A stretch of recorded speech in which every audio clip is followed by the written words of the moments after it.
अस्सलामु अलैकुम वरहमतुल्लाहि ताला वबरकातुहू। सबसे पहले आप तमामी हजरात को शब मेराज मुबारक हो।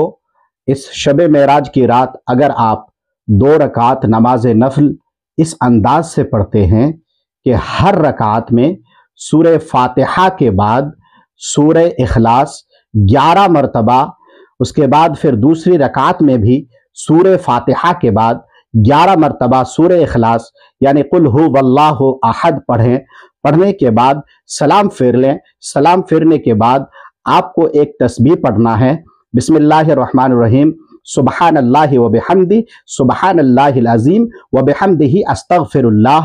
अगर पढ़ लेते हैं तो इंशाअल्लाह ताला आपके काम कारोबार में बेपनाह बरकत होगी, आपकी रोजी रोजगार में बेपनाह बरकत होगी। आप इस अमल को जरूर करें और मुझ गुनहगार के हक में आप जरूर याद रखें। अस्सलामु अलैकुम व रहमतुल्लाहि ताला व बरकातुहू।